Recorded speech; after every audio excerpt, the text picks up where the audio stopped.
대한민국 중심 채널 KBS 1라디오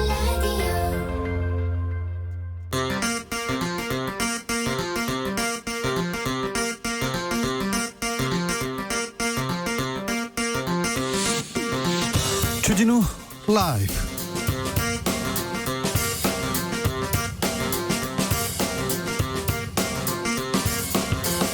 (2020년 9월 18일) 금요일입니다. 안녕하십니까, 주진우입니다. 코로나, 경제, 부동산, 실업, 과제가 산더미인데요. 나흘 동안 국회 대정부 질문에서는 정책은 실종되고 정쟁만 남았습니다. 추미애로 시작해서 추미애로 끝났습니다. 일하는 국회 만들겠다더니 어떻게 된 일이죠? 주로 더불어민주당이 이렇게 수세에 있습니다. 이 산적한 과제 어떻게 앞으로 돌파할 건지 김종민 더불어민주당 최고위원과 짚어봅니다.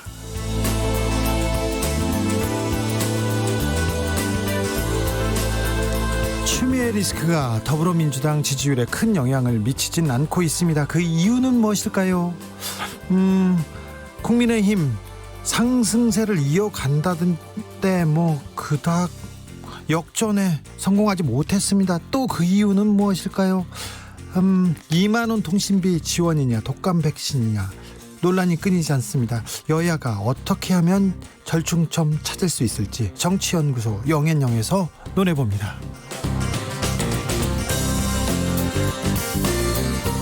코로나 확진자가 연일 100명대를 기록하고 있습니다. 감염 경로를 모르는 환자들이 늘고 있어서 걱정입니다. 최근에 4명 중 1명 환자는 어디서 언제 걸렸는지 모른다고 합니다. 조용한 감염 특별히 주의하셔야 되는데요. 거리두기 2단계 앞으로 이어질지 어떻게 될지 코로나에 대한 종합 소식 주스에서 정리해봅니다. 나비처럼 날아 벌처럼 쏜다. 여기는 주진우 라이브입니다.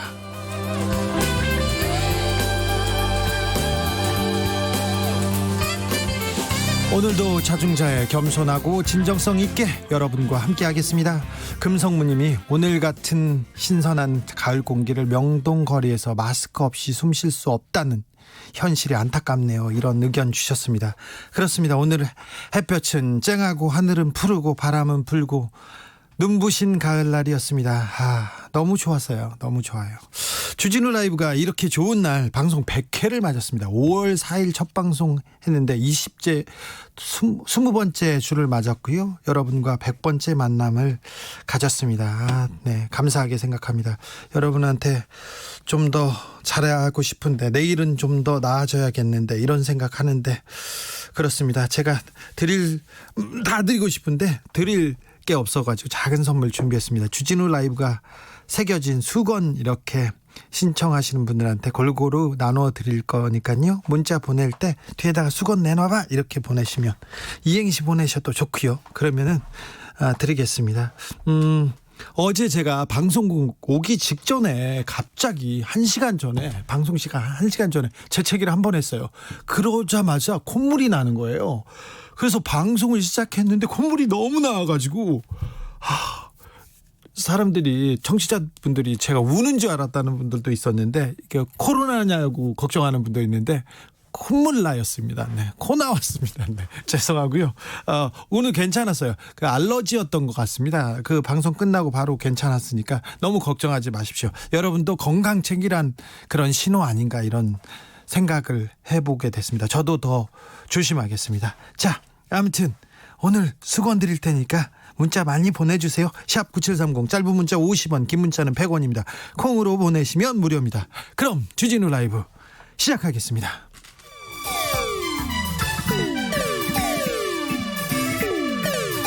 (3805님) 그 언젠가 나를 위해 시사를 던져주던 단발머리 주진우 라이브.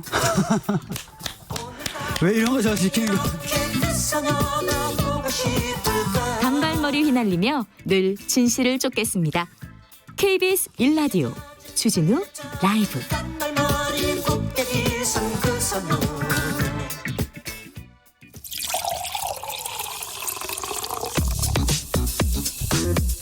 진짜 중요한 뉴스만 쭉 뽑아냈습니다. 줄 라이브가 뽑은 오늘의 뉴스 주스. 정상근 기자 어서 오세요. 네, 안녕하십니까. 코로나 확진자 살펴볼까요? 네, 오늘 0시 기준 신규 확진자 126명입니다. 어제보다 조금 줄었습니다. 예, 국내 발생 신규 확진자 109명이었고요. 서울이 46명, 경기도 32명, 인천이 4명이었습니다. 100명대에서 떨어지지 않습니다. 그러니까 우리가 계속해서 주의하고 세심하게 살펴야 됩니다. 네, 누적 확진자는 22,783명, 그리고 어제 하루 5명이 사망을 해서 사망자가 1,177명이 됐습니다. 예. 그리고 어제 전해진 코로나19 관련 소식 중에 이 광주광역시에서 한 유흥업소 집단 감염이 있는 거기에 역학조사 결과가 나왔습니다. 네. 이 집단 감염으로 23명이 감염됐고 3차 유행을 촉발시킬 정도로 파장이 컸는데 이 코로나 이렇게 난리통인데도 룸사롱, 단란주점 이런 데 가야 된다는 분들이 있습니다. 조금 자중해 주십시오. 네, 뭐 보도에 의하면 몇백만 명이라고 하던데요. 네. 어쨌든 이 역학조사 결과 이 사랑제일교회와 관련이 있었던 것으로 드러났습니다. 아이고, 네. 조국 전 장관의 동생이 징역 1년을 선고받았어요. 어떤 혐의죠? 네, 이 학교법인 웅동학원의 채용 비리와 이 허위소송, 배임 등의 혐의로 재판에 넘겨졌던 이 조국 전 법무부 장관의 동생 조모 씨가 1심에서 징역 1년, 추징금 1억 4,700만 원을 선고받았습니다. 예. 보석 중이었는데요. 다시 재수감이 됐습니다. 재판부는 이 조 씨의 혐의 중에 웅동학원 교사 채용 비리 관련 업무방해 혐의만 유죄로 인정을 했습니다. 배임 수재, 웅동학원 허위소송 관련 특정 경제 범죄 가중처벌법상 배임 등등 엄청 여러 혐의가 가지, 많았었죠. 혐의가 있었고 또 언론 보도도 쏟아졌었는데 네. 어쨌든 이 교사 채용 비리 관련된 부분만 유죄를 받았습니다. 재판부는 웅동학원 사무국장 지위로 교원 채용에 관한 업무를 방해했고 채용을 희망하는 측으로부터 다에게 금품을 수수해서 죄책이 가볍지 않지만 이 업무방해 혐의를 대부분 시인하고 또 깊이 뉘우치고 있고 함께 기소된 다른 혐의는 대다수 무죄가 된 점을 고려했다라고 설명을 했습니다. 국민의힘 내부에서 추미애 장관 아들 얘기 이제 그만하자 이런 목소리가 나오고 있네요. 네, 조성은 전 미래통합당 중앙선거대책위원회 부위원장인데요. 자신의 페이스북에 이 추미애 장관 아들 문제가 솔직히 이 난리를 피울 일인가라고 말을 했습니다. 네. 이 조성은 전 부위원장은 아들이 군대 가기 전부터 한쪽 무릎을 수술하고 이 군대에 들어가서 나머지 무릎을 수술한다고 하는 상태에서 그 정도면 일반 부모도 부득이한 사유로 휴가를 연장했을 것이다 라면서 이런 부분까지 조롱하고 비아냥대면서 저주하듯이 정치판에 말을 옮기는 것은 지양해야 할 일이다라고 말을 했습니다. 예. 그러면서 그걸로 병역 면제를 받은 것도 아니고 또 수술도 안 했는데 수술한 걸로 뻥치고 휴가를 쓴 것도 아니고 이 군생활에서 받을 수 있는 전체 휴가를 초과해서 아예 특혜를 받은 것도 아니고 이 수술 때 붙여서 휴가 쓴 것 외에 전체 휴가 덜 쓰고 병역 이익을 마쳤다라고 지적했습니다. 네. 조성은 전 미래통합당 중앙선대위 부위원장이었습니다. 현역 의원은 아니었고요. 네. 이낙연 대표도 추미애 장관 의혹과 관련해서 좀 자제를 요청했어요, 여당한테. 네, 이 추미애 장관의 아들 의혹과 관련해서 옹호 발언을 했던 일부 의원들을 향해서 자제하는 게 옳다라고 말했습니다. 안중근 의사 얘기 때문에 그런가 보죠? 네, 일부 언론에서 이 안중근 의사를 추미애 장관 아들과 비교했다라고 얘기를 하고 있는데 이 안중근 선생의 격언을 인용을 해서 이 추미애 장관 아들이 아픈 중에도 군대를 갔다라고 한 대변인 논평이었습니다. 네. 이런 것이 논란이 되는 상황에서 이낙연 대표가 자제하는 게 옳다라는 입장을 밝혔습니다. 예. 다만 이 나흘 동안 대정부 질문이 끝났는데 야당의 근거 없는 의혹 제기나 공세는 더 이상 국민 동의를 어렵다는 점이 분명해졌다라면서 야당도 자제해 주길 당부한다라고 말했습니다. 서울시가 정광훈 목사 사랑제일교회에 손해배상 소송을 제기했습니다. 네, 소송 규모가 46억 2천만 원 정도입니다. 예. 서울시는 사랑제일교회와 정광훈 목사가 역학조사를 거부 방해했고 또 거짓 자료를 제출한 등 감염병 예방법 위반 행위를 했고 또 이로 인해서 수도권은 물론 전국적으로 코로나19가 재확산했다라면서 이 서울시가 입은 거액의 손해에 이 책임을 묻는 것이다라고 설명을 했습니다. 네. 서울시는 이 사랑제일교회발 코로나19로 인해서 서울시뿐만 아니라 서울교통공사, 각 자치구, 정부 등등에 발생한 피해액이 서울시 확진자 기준으로 131억 원에 달한다라고 봤는데 이 중에 확진자 치료비 중 서울시의 부담액 그리고 자가격리자 생활지원비, 생활치료센터 운영비, 이 시내버스 및 마을버스 이용량 감소에 따른 손실, 전수조사 행정 비용 등을 포함해서 46억 원의 돈이 나왔습니다. 일단 46억 원인데 다른 소송도 있기 때문에 소송은 이어질 것 같습니다. 소송 가액도 높아질 것 같습니다. 네. 이런 와중에 정광훈 목사 보석 신청했어요. 또 네, 이 보석 조건을 어겼다는 이유로 재수감됐던 정광훈 사랑제일교회 목사가 재차 보석을 신청을 했는데 법원이 기각을 했습니다. 지난번에 건강을 이유로 보석해달라고 했거든요. 네. 그런데 막 돌아다니셨잖아요. 네, 그리고 그렇습니다. 순교하시겠다고 그렇게 목소리를 높이던 분인데 큰 소리 뻥뻥 치더니 병원 가야 된다고 계속 얘기하세요. 아, 네, 그렇습니다. 뭐 그것도 이제 다시 이제 구치소로 간 지 3일 만에 다시 아유. 보석 신청을 했었는데 이제 정광훈 목사 얘기도 그만하자고요. 네. 이재명 경기도지사 이분 논쟁 중인데 한국조세재정연구원과 아주 치열하게 논쟁 중입니다. 네, 오늘도 자신의 SNS를 통해서 이 한국조세재정연구원이 갈수록 이상하다라면서 이 국책 연구기관으로서 특정 집단의 이익을 옹호하고 정치에 개입하는 것이라면 이는 보호해야 할 학자의 연구도 아니며 청산해야 할 적폐다라고 맹비난을 했습니다. 예. 앞서 조세현은 지난 15일 이 지역화폐의 도입이 지역경제에 미친 영향이라는 보고서를 내고 이 지역화폐가 부작용만 일으켰다라고 발표를 한 바 있습니다. 하지만 이재명 지사는 이 조세현 발표는 엉터리다라면서 온 국민이 체감한 경제 효과는 무시한 채 정치적 주장에 가까운 얼빠진 연구 결과를 이 시기에 했는지 엄중한 조사와 문책이 필요하다라고 밝혔습니다. 이에 조세현 측은 지역화폐는 지역경제 활성에 효과가 없는 예산 낭비라고 입장을 굽히지 않았는데요. 그러면서 지자체가 지역화폐를 우후죽순 발행하는 것은 지역 정치인들의 정치적 목적 때문이다라고 주장했습니다.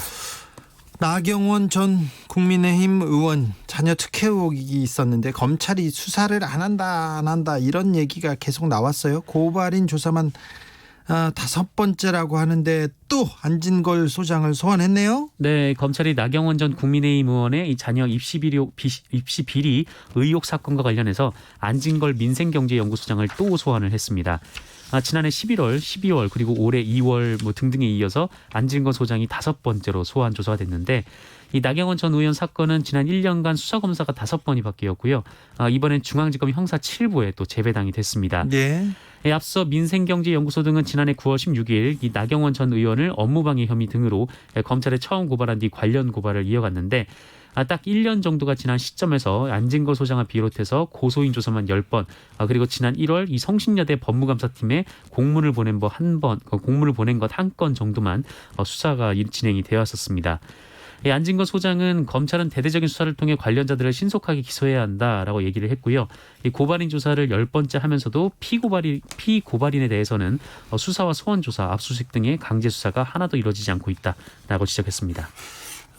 사람들은 국민들은요 서울중앙지검에서 조국 전 장관 수사를 그렇게 열심히 했는데 왜 나경원 전 의원의 입시 비리 의혹은 왜 이렇게 수사를 안 하느냐 이렇게 지금 목소리를 높이는 것 같습니다. 그 부분에 대해서 법이라는 게 좀 형평성이 있어야 된다 이 얘기를 지적하는 것 같고요. 네.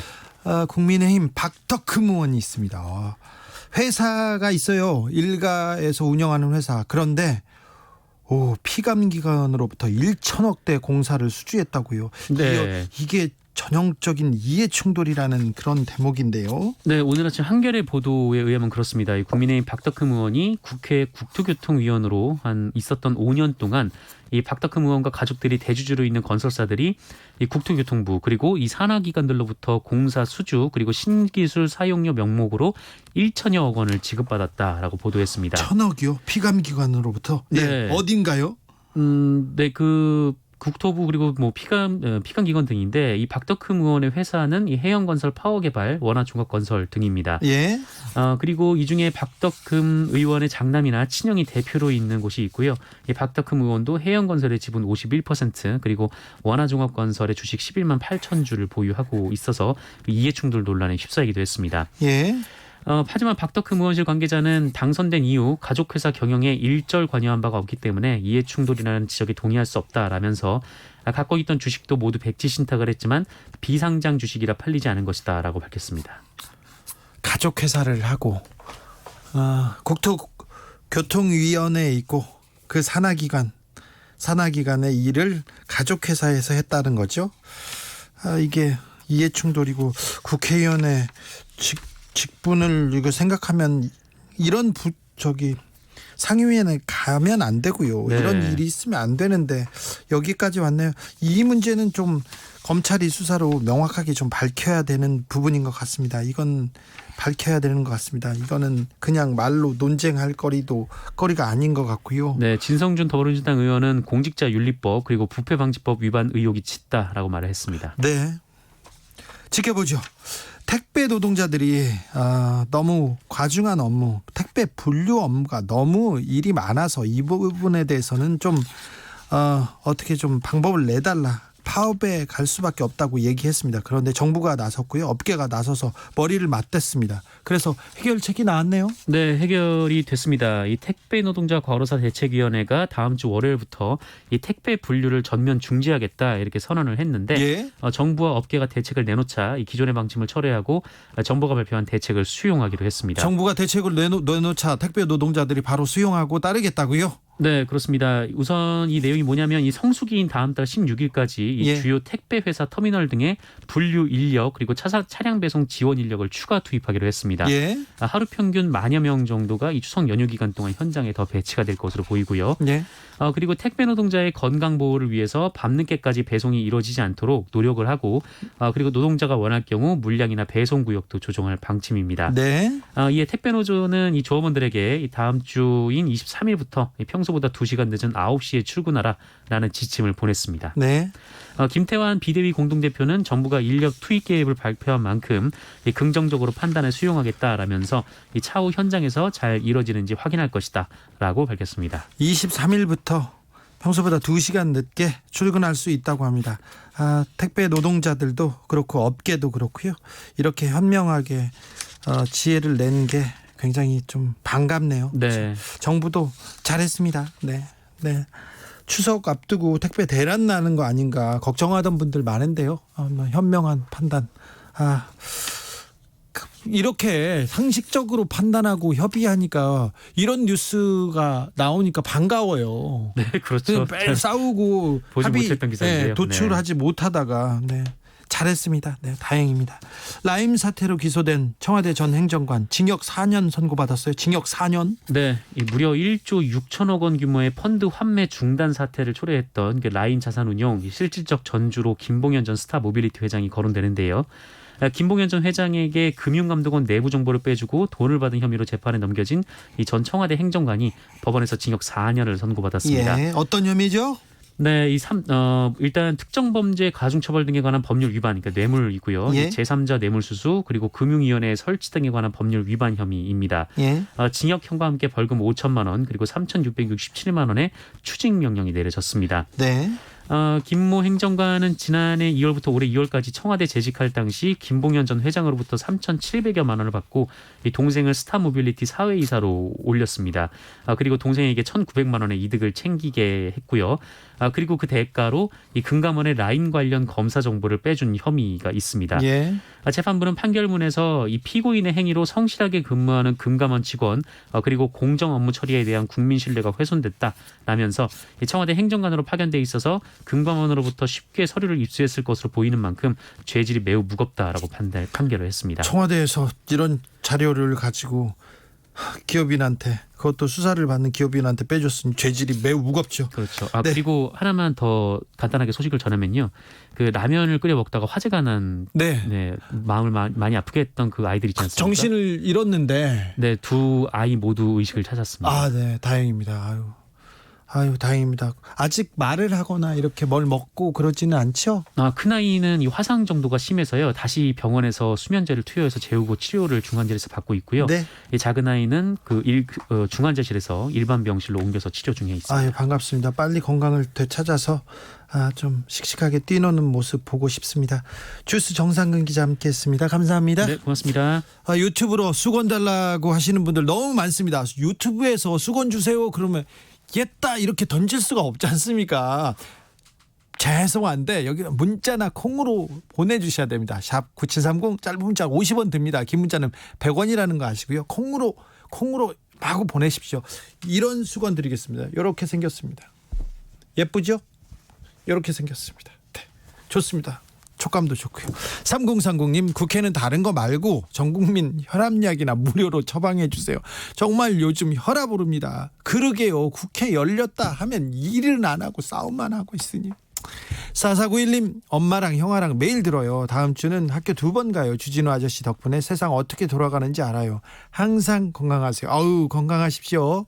감사합니다. 4153님, 제주에서 102번 버스 운행하는 기사예요. 배고파서 회차지에서 컵라면 먹고 있네요. 코로나19 때문에 버스 이용하는 손님도 없어요. 아이고, 주 기자님 수건 주세요. 라면 먹으면서 땀 닦게요. 어이구, 여기 보내드려야겠는데. 4492님, 주진우 라이브 동물의 왕국 내용이 제일 유익하네요. 사무실 직원들 모두 애청자입니다. 사무실에 수건 주세요 했습니다. 수건으로 이행시. 주진우 라이브 애청자들은 이렇게 문학소년입니다. 애청자들의 지금 이행시 도착하고 있습니다. 0019님, 수건을 건네주시오. 7604님, 수고하세요. 건강하세요. 이정호님, 노인 주간 보호시설에서 근무하고 있습니다. 어르신들 집에다가 모셔다 드릴 때 항상 어르신들과 주진우 라이브 듣습니다. 우리 어르신들 매우 재미있어합니다. 수건 주세요 얘기했습니다. 아유, 감사합니다. 보내드리겠습니다. 교통정보센터 다녀올까요? 김한나 씨.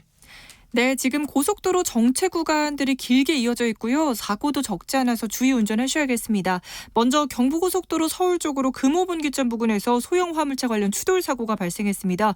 뒤로 1km 정체되고 있고요. 이후로 안성분기점 부근에서 오산나들목 14km 사이와 신갈분기점 부근, 또 달래내에서 반포까지 10km 길게 정체되고 있습니다. 서해안고속도로 정체도 극심합니다. 서울 방면으로 총 37km가 밀리는 가운데 서평택 분기점 부근 에서 화성휴게소까지 18km 구간에서 가장 많이 밀리고요. 반대 목포 방면은 광천 부근에서 노면 보수 작업을 하고 있어서 2km 작업 여파받고 있습니다. 중부 내륙고속도로 창원 쪽으로는 여주 분기점에서 감곡 부근 10km 길게 밀리고 있는 가운데 여주 분기점 부근 1차로에서 사고를 처리하고 있어 주의하셔야겠고요. 이후로 충주 부근에서도 사고가 나서 5km 정체입니다. 또 평택 제천고속도로 제천 쪽도 서안성 나들목 2차로에서 화물차 사고를 처리하고 있어서 안성분기점부터 3km 밀리고 있습니다. KBS 교통정보센터였습니다. 주진우 라이브.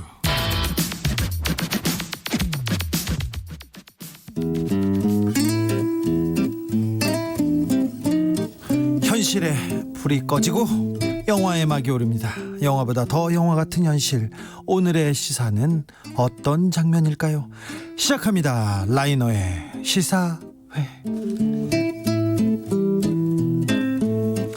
영화 전문 유튜버 라이너, 어서 오세요. 네, 안녕하세요. 네, 어떻게 지내셨어요? 뭐 한 주 정말 정신없이 바쁘게 지냈습니다. 네, 요즘 감명 깊게 본 영화는? 최근에 감명 깊게 본 영화요? 네, 아니면 재밌게 본 영화는? 재밌게 본 영화. 좀 어렵네요. 얘기하지 마세요. 좀 탁 나와야지. 영화 전문가가. 기기괴괴 성형수라고. 뭐라고요? 기기괴괴 성형수라고요. 예. 한국 애니메이션인데요. 네. 그 애니메이션 영화가 하나 개봉을 했어요. 네. 근데 그 작품이 정말 기대를 안 하고 봤는데. 네. 요즘 우리나라가 이제 성형 왕국이라고 불릴 정도로 네. 성형 열풍, 외모지상주의가 많잖아요. 성형 많이 하죠. 성형도 잘하고. 네, 그런 부분을 되게 잘 비판하는 그런 애니메이션이라서. 비판을 해요? 네, 그러니까 이 성형에 의해서 어떻게 사람이 욕망을 품게 되고 그 욕망이 인간을 어디까지 나쁘게 만드는가, 이런 것들을 되게 잘 드러낸 아주 수작이라는 생각이 들었습니다. 알겠습니다. 오늘은 어떤 영화 얘기해 볼까요? 오늘은요, 요즘 코로나 때문에 이제 가족분들이 집에서 다 함께 보내는 시간이 늘어나는 것 같아서. 그렇죠. 밤마다 무슨 극장 열기도 하죠. 네, 그래서 온 가족이 모여서 예. 보기에 딱 좋은 작품으로 하나 준비를 해봤습니다. 멜로? 멜로는 아니고요. 로맨틱 코미디? 아이들과 함께 예. 볼 수 있는 이 90회 아카데미 시상식에서 장편 애니메이션 상을 받은 네. 픽사의 애니메이션 코코라는 작품입니다. 코코. 네. 코코. 이거 멕시코 애니메이션. 멕시코가 배경이죠? 네, 멕시코가 배경입니다. 픽사에서 만든 애니메이션인데요. 예. 이 멕시코가 10월 30일부터 11월 2일까지가 이 망자의 날이라는 명절이 있다 그래요. 멕시코의 큰 축제입니다. 네, 네. 그 망자의 날을 배경으로 하고 있는 그런 작품이기도 하죠. 예, 가족 영화이기도 하고요. 네. 추석에 딱 보기 좋은 영화입니다. 자, 코코. 어떤 코로나 시대의 코코. 자, 어떻게 시작되는지 어떻게 전개되는지 줄거리 가볼까요? 네, 줄거리는요. 이 한 소년의 이야기입니다. 소년이 이제 미겔이라는 이름의 소년이 있는데 이 미겔 리베라라는 이 소년은 사실 집안이 그 구두 만드는 예, 그런 가업을 해요. 구두 만드는 가업. 네, 근데- 집안이 이제 예, 구두 만드는 일인데, 대대로. 네, 대대로. 근데 미구엘은 가수가 되고 싶었잖아요. 그렇죠. 미겔은 이제 뮤지션의 꿈을 꾸고 있었죠. 네. 근데 이 집안은 어떠냐면 그 고조 할아버지가 음악에 미쳐가지고 집을 버리고 또 도망갔습니다. 네. 그래서 고조 할머니가 할아버지가 네, 할아버지가 그렇게 떠나니까 고조 할머니가 이제 우리 집은 이제부터 구두를 만드는 집이다. 예. 이렇게 해서 이제 구두는 좋은 거, 예. 음악하는 건 나쁜 일 이렇게 가르쳤는데 예. 문제는 이 미겔이 바로 음악에 완전히 꽂혀서 음악에 피가 흘러. 네, 그 에르네스토 델라 크루즈라는 전설적인 죽어버린 예. 과거의 뮤지션을 동경하는 예. 그런 애가 된 거예요. 그래서 왜 헐리우드도 옛날에 그 유명한 뭐 스타들 예를 들면 뭐 엘비스 같은 그런 스타들은 영화에도 많이 나오지 않습니까? 예. 그러니까 델라 크루즈도 영화에 많이 나왔는데 그 영화를 보면서 영화의 대사를 다 외울 정도로 팬이 됐습니다. 예. 그런데요. 그래서 이제 망자의 날 때 나는 음악의 길을 걷겠다 콘테스트를 나가려고 했는데 할머니가 그 사실을 알고서 이 미겔의 기타를 부셔버려요. 예. 안 돼 하고 부셨는데 이 미겔이 포기하지 않고 이제 그 델라 크루즈의 묘지까지 가서 네. 그 묘지에 보면은 델라 크루즈가 생전에 쓰던 기타가 있거든요. 예. 근데 마침 이 미겔이 그 굉장히 고통스러워하고 있었는데 옛날 고조 할아버지 사진을 보니까 예. 기타가 이렇게 있는데 그 기타가 저 기타요. 네, 그렇죠. 그 기타가 델라 크루즈의 기타랑 똑같이 생긴 거예요. 예. 그러면 내 고조 할아버지가 델라 크루즈였나 보다. 그래서 달려가서 묘지에 있는 델라 크루즈의 기타를 훔칩니다. 예. 훔쳐서 한번 딱 치는 순간에 기타의 저주에 걸리죠. 아, 저주에. 저주에 걸려서 몸이 유령이 돼버려요. 오. 그래서 이렇게 귀신처럼 돼가지고 일반 사람들 눈에는 보이지 않는 이런 상황이 됩니다. 예. 그래서 이런 상황에서 이제 현실로 돌아가야 되니까 예. 오히려 이 친구는 그 망자의 날이라서 유령이 되고 나니까 다른 유령들이 다 보여요. 예. 온 가족들이 다 나들이로 오는 거예요. 예. 왜냐하면 제사 지내고 이러니까 돌아가신 분들이 전부 다 다리 건너서 가족들 만나려고 막 오고 있습니다. 근데 미겔은 그 행렬을 거슬러 가지고 이제 저승까지 가게 되죠. 예. 거기서 이제 그 과거의 고조 할머니 예. 이분들을 만나게 됩니다. 예, 만났어요? 네, 그분들이 왜 만나냐면 그분들이 이제 그 사진이 있어야 돌아올 수 있대요. 그러니까 저승에서 망자의 날 같은 때 집으로 돌아오려면 사진을 놓고서 이 가족들이 기다리고 있어야 그걸 여권처럼 해서 저승에서 이승으로 올 수 있다고 합니다. 근데 게이트 통과가 안 되고 있었는데 이제 미겔이 나타난 거죠. 그래서요. 그래서 이제 거기서부터 이야기가 본격적으로 시작되는 거죠. 한국판 신과 함께인가 이렇게 생각하는 분들도 있을 텐데, 자, 그래서 본격적으로 인상 깊은 장면으로 빠져 들어가 봅니다.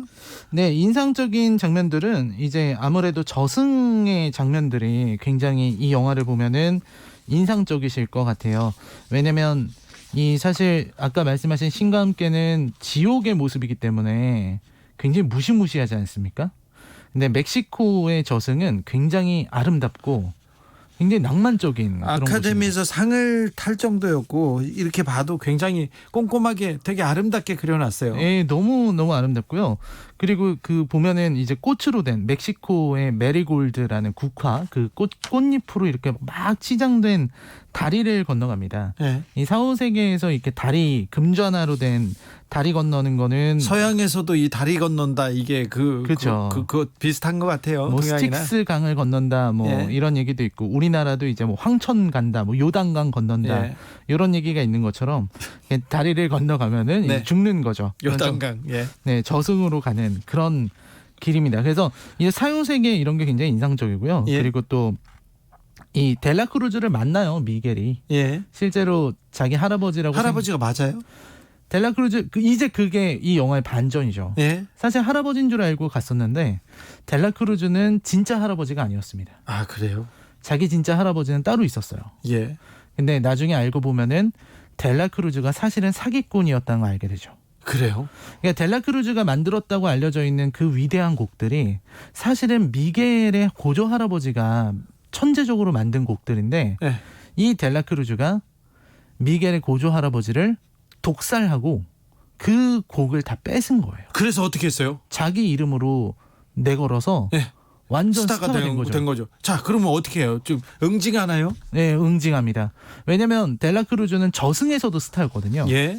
저승에서도 막 콘서트 하면은 유령들이 막 모여가지고 막 유령들 모아서 콘서트에. 네, 그럼요. 사후세계에서도. 사후세계에서도 스타입니다. 예. 대단한 스타인데 근데 거기서 이제 진실을 파헤치는 거죠. 진실을 파헤쳐서 네. 결국 델라크루스의 진실, 이 사람이 사기꾼이다, 이걸 알립니까? 예, 그래서 무대가 다 무너지고 델라크루즈 동상이 무너지고 예. 사실은 고조 할아버지의 곡이었다는 게 이제 만천하에 알려지는 그런 아주 시원한 전개로 나아가기도 합니다. 오, 그런데 네. 우리 라이너가 이 영화를 가족 영화로 강력하게 추석을 앞두고 추천한 이유가 또 있을 거예요. 네, 일단은 이게 전통을 다루고 있다는 거. 그러니까 이 애니메이션을 보시면 사실 우리나라의 추석이랑 되게 비슷해요. 그러니까 우리도 이렇게 제사상 차려놓고 이제 조상들 오신다고 이렇게 제사 지내잖아요. 네. 근데 여기서 그런 부분들 어떤 전통이라든지 가족의 사랑 이런 게 잘 드러나 있고 또 아까 말씀드렸던 델라크루즈와 대항할 때 이제 고조 할머니, 고조 할아버지 온 가족들이 다 힘을 모아가지고 적에게 맞서거든요. 예. 이런 가족의 사랑이 드러난다는 점이 너무 좋고 네. 그 다음에 제일 중요한 부분은 역시 어떤 죽음과 기억에 대해서 굉장히 아름다운 관점을 보여주고 있다는 겁니다.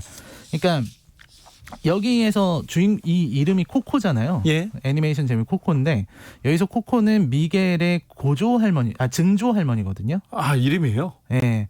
증조 할머니 이름이 코코예요. 예. 근데 너무 늙어서 이제 잘 듣지도 못하고 반응도 없고 그냥 가만히 앉아 있는 그런 할머니입니다. 그런데 이제 그런 할머니가 나오면 보통의 다른 작품에서는 뭔가 지혜로운 얘기를 해주거나 혹은 뭐 이런 거지만 코코는 아무것도 안 하고 가만히 있어요. 아, 할머니가? 네. 사후세계에서도 늙어가지고 가만히 계세요? 그러니까 사후세계에는 아직 가기 전인데 네. 그냥 앉아 계신데 근데 재밌는 건 이 작품이 되게 아름답다고 느껴지는 거는 온 가족이 코코를 되게 사랑합니다. 아, 네. 그러니까 미겔도 가서 할머니한테 가서 뽀뽀해주고 막 이렇게 서로 끌어안고 이런 장면들이 되게 많이 나와요. 네. 그리고 이제 사실 고조 할아버지가 원래 그런 대단한 가수라는 걸 몰랐기 때문에 이승에 있는 사람들이 죽은 사람을 다 잊어버리면 저승에서도 그 존재가 사라진답니다. 아, 그래요? 그래서 마지막에 고조 할아버지가 와서 코코에게 이제 다 죽을 나이가 된 코코에게 어렸을 적에 코코가 좋아했던 노래를 불러줘요. 예. 그때 정말 그 늙은 코코가 마치 소녀 시절로 어린 아이 시절로 돌아간 것처럼 자기 아버지를 반가워하면서 노래를 떠듬떠듬 부릅니다. 그 장면이 굉장히 아름답죠. 기억함으로써 영원히 존재할 수 있다라는 걸 보여주고 있는 그런 영화이기도 하죠. 압도적인 아름다운 애니메이션인데요. 압도적으로 아름다운 음악들이 나옵니다. 그렇죠? 네, 음악도 너무 훌륭해서 여기서 나오는 Remember Me라는 곡은 굉장한 명곡으로 알려져 있습니다. 오, 코코님이 문자 보냈어요. 라이너 참 따뜻한 사람이구나. 코코님이 우리 애청자예요. 자, 라이너가 골라온 온 가족이 모여서 보기 딱 좋은 애니메이션 코코였습니다. 오늘도 감사했습니다. 네, 고맙습니다. 관객들의 눈물을 쏙 빼놓은 코코 OST 중에 Remember Me 잠시 듣고 오겠습니다. Remember me, though I have to say goodbye. Remember me, don't let it make you cry. For even if I'm far away, I hold you in my heart. I sing a secret song to you each night we are apart. Remember me, though I have to travel far. Remember me, each time you hear a sad guitar. Know that I'm with you, the only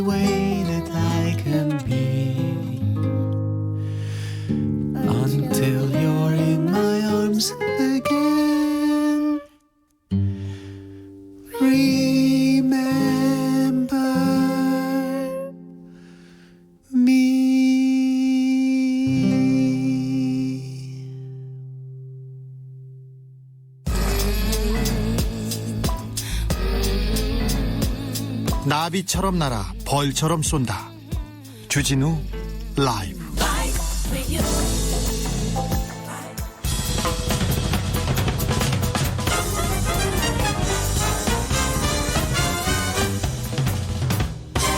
훅 인터뷰. 모두를 위한, 모두를 향한 모두의 궁금증 훅 인터뷰. 21대 국회 첫 정기 국회 대정부 질문이 마무리됐습니다. 기승전 추미애로 시작해서 추미애로 끝났습니다. 국민의힘은 연일 의혹을 제기했고 여야의 정쟁에 가려서 정책은 보이지 않았습니다. 김종민 더불어민주당 최고위원과 더불어서 정리해 보겠습니다. 안녕하세요. 예, 안녕하세요. 김종민입니다. 아니, 출연하시기로 했는데 지금 왜 안 오시고 전화로 하세요? 죄송합니다. 갑자기 우리 긴급 최고위원회가 소집이 돼가지고요. 예. 예, 회의를 지금. 오늘 회의 안건은 뭐였어요? 그건 아직 발표하기 전에는 말씀드리기가 조금 곤란합니다. 별로 회의에서 일한 것도 안 같은데 숨기고 있는 거 아닙니까? 아니, 중대한 안건이긴 했는데. 네. 제가 이제 대변인이 발표를 아직 안 한 상태여서. 예. 제가 중간에 나와서 이렇게 주진우 라이브에만 발표하면은. 네. 조금 안 될 것 같아요. 그래도 괜찮아요. 네. 이번에는 넘어갔죠, 그러면. 네. 아무튼 축하부터 드립니다. 지난번에 더불어민주당 최고위원회 출사표를 던지셨을 때 주진우 라이브 나오셨었는데 이번에 수석 합격하셨습니다. 압도적으로. 수석 합격하니까 좀 입지가 좀 달라졌죠, 많이? 예. 어떻게 달라져요? 특별한 건 아니고요. 이제 많은 분들이 기대를 많이 하시잖아요. 예. 그러니까 여보세요? 예, 여보세요. 기대는 하는데요. 네. 예, 많이 기대를 하시니까 그러니까 이런저런 이제 요청도 많이 하시고, 예. 또 제안도 많이 하시고. 예. 그래서 특별히 제가 좋아진 거라기보다는 네. 특별히 이제 사명감, 의욕 이런 것들을 많이 내야 되는 그런 상황이 된 거죠. 아, 그렇습니까? 네. 네. 추미애 법무부 장관 아들 특혜 논란 이거 여쭤봐야 될 것 같은데 논란의 핵심은 뭡니까? 지금 원래 논란은 황제 휴가다. 예. 규정에 어긋나게 정치인 아들이라고 그래서 특혜를 줬다. 이게 핵심이었거든요. 예. 근데 그 사실관계를 따져보니까 그냥 누구나 가는 휴가대로 간 거예요. 오히려 그 전체 휴가 일수를 보니까 이 친구가 이제 수술을 했잖아요, 무릎을. 네. 그 무릎 수술에서 한 병가 19일을 제외하면 나머지 휴가는 오히려 일반 병사들의 평균 휴가 일수보다 3분의 1 절반 이 정도밖에 안 썼더라고요. 일반 그때 2016년, 17년, 18년 그때 간 일반 병사의 휴가 일수하고 평균 일수가 거의 비슷하더라고요. 네, 전체 총 일수는 비슷하고. 예. 근데 그중에 병가 일수가 좀 많이 있잖아요. 예. 그 병가는 특수한 상황이니까 빼고 포상휴가나 위로휴가 같은 게 이제 그 부대장이 재량권으로 보내는 거예요. 특혜를 주려면 줄 수 있는 이제 재량범위에 속하는 건데 이 포상휴가나 위로휴가는 오히려 일반 병사들보다 적게 쓴 거죠. 그런데요. 그렇다면 전체적으로 보면 이 친구가 군 생활에서 특혜를 받았다. 이렇게 볼 수는 없는 거죠. 그런 게 하나가 있고 또 하나는 이제 이번 그 병가와 관련돼 있는 규정이 위반됐느냐, 혹은 절차가 문제가 됐느냐 하는 거였는데. 그런데요. 기록 보면은 다 규정대로 된 거고 또 담당자도 자기가 규정에 따라서 결정한 거다 이렇게 진술을 하고 있어요. 단지 한 가지 문제가 되는 게 당시에 당직사병이 자기가 보기엔 특혜 같다 이러고 이제 내부 고발 비슷하게 얘기를 시작한 거거든요. 이게 자기 반항이었습니다. 이게 출발이었는데 그것도 앞뒤를 따져보니까 이 당직사병의 오해를 많이 한 내용들이 많아요. 네. 그래서 그 오해에서 비롯돼서 그 오해가 정치권에 들어오니까 이게 정치적으로 증폭되고 과장되고 하면서 이게 이제 이렇게 큰 논란을 만들어낸 거다. 이제 이렇게 판단이 됩니다. 김종민 최고위원 얘기를 들어보면 그 특혜도 없었고 오해였다. 감이 안 된다. 이런 내용인데 이런 특혜도 없었고 오해였는데 이 까면 안 되는 내용이 대정부 질문을 장악했습니다. 왜 까면 안 되는 건에 대해서 이렇게 끌려다닙니까? 그게 이제 저는 우리가 정치와 언론의 문제가 저는 분명히 있다고 봅니다. 예. 우리 정치가 사실은 처음에는 문제 제기를 할 수가 있습니다. 누군가 폭로를 했고 예. 증언을 했기 때문에 그 의혹이 되잖아요. 의혹이 있잖아요. 그럼 이 의혹이 있는 거에 대해서 문제 제기는 좀 할 수 있다고 봐요. 예. 그런데 그 이후에 여기에 대해서 이제 사실관계를 들고 이제 해명을 하든지 반박을 할 거 아니겠습니까? 예. 그럼 이런 것들을 좀 열어놓고 받아들이면 이 문제는 사실은 그 이후의 절차에 따라서 검찰이 하든 국방부가 하든 사실관계 확인 작업을 하면 이렇게 대정부 질문에서 정치적인 논쟁을 할 사안은 아니거든요. 그렇죠. 토론할 사안이 아니야. 이건 사실 확인을 할 사안이지. 네. 무슨 뭐 정치적인 노선이라든가 뭐 정책 방향에 대한 논쟁을 해야 될 게 아니잖아요. 예. 그런데 이제 이걸 가지고 이 사실관계에 대해서 이게 확인하는 과정이 좀 우리 정치권이 너무 약하다. 특히 야당한테도 이게 도움이 안 되는 게요. 네. 이렇게 사실관계를 인정을 안 하고 의혹을 부풀려가지고 과장해서 문제 제기를 하잖아요. 네. 그러면 나중에 국민들한테 이 야당의 신뢰를 못 받습니다. 네. 그래서 저는 야당도 이번에 좀 많이 한번 좀 생각을 해보고 돌아봐야 된다. 특히 이제 언론이 이 서일병한테 불리한 기사들은 엄청나게 지금 의혹들은 이제 많이 보도를 했는데 해명에 관한 보도는 네. 거의 없었어요. 네. 아주 좀 작았습니다. 예. 그래서 이게 이제 이 기울어진 운동장 이것도 좀 저는 문제였다고 생각합니다. 그러다 보니까 국민들이 마치 뭔가 큰 의혹이 있고 무슨 특혜가 있었던 것처럼 생각을 하고 여론이 안 좋아졌던 거고 여론이 안 좋아지니까 또 야당도 그렇고 언론도 그렇고 계속 이걸 집중 보도하게 되고 그러다 보니까 대정부 질문 단상까지 다 장악을 하게 돼버린 거죠. 네. 그래서 저는 이제 정치적인 어떤 정치 공세 또는 어떤 언론의 보도 이런 데서의 어떤 편파성 또는 어떤 정확성 이런 것들이 좀 이번 걸 계기로 해서 좀 심각하게 한번 생각을 해봐야 될 문제라고 생각합니다. 그렇습니다. 근데 추미애 지나갔더니 윤미향 지나갔더니 이상직 오고 민주당 의원들로 인한 계속되는 악재 좀 아프네요. 예. 그래서 그 문제에 대해서는 예. 일단은 뭐 문제가 생긴 거를 우리가 피해갈 수는 없는 노릇이고요. 예. 그 문제에 대한 대응을 너무 이제 미온적으로 대응하거나 아니면 소극적으로 대응하면 안 되겠다 이런 생각이 들어서 일단 이제 윤미향 의원 건은 이제 일단 기소가 됐잖아요. 검찰 조사에 의해서. 예. 그래서 이건 법원에서 이제 다툼을 벌여야 된다고 본인이 주장을 하고 있기 때문에 네.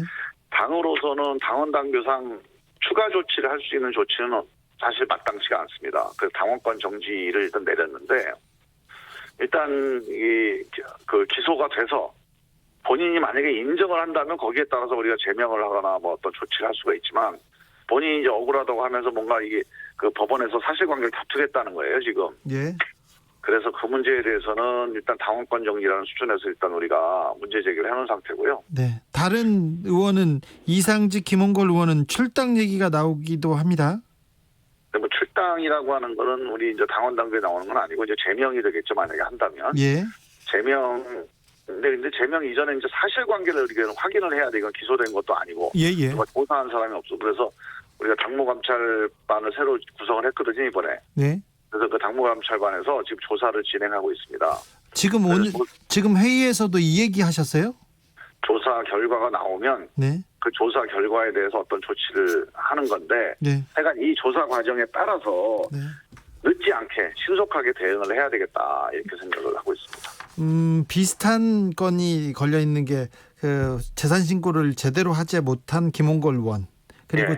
저기 상대당에는 조수진 의원이 있어요. 그런데 예. 민주당에서는 일단 김홍걸 의원에 대한 공격을 시작한 내부 인사들이 있고 조수진 의원에 대해서는 그 당에서는 뭘 조사한다던가 뭘 윤리위원회 그런 얘기는 나오지도 않고 있습니다. 이 부분은 어떻게 보세요?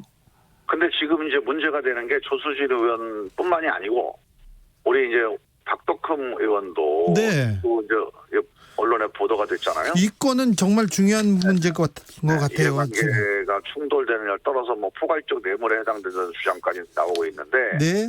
거기다 이제 신원식 의원이 또 이게 이제 비록 면책특권에 해당되는 사안도 있지만 그렇지 않은 이제 허위의 사실을 가지고 예.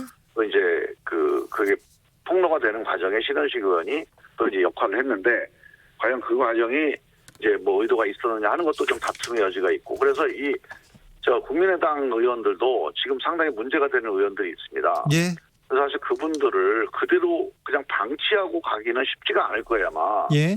그래서 국민의당이 그거는 뭐 당을 위해서 어떻게 판단하느냐 하는 거는 그 당 지도부의 몫인데 그냥 넘어가서 잠잠해질 거다 이렇게 생각하면 큰 오산이다.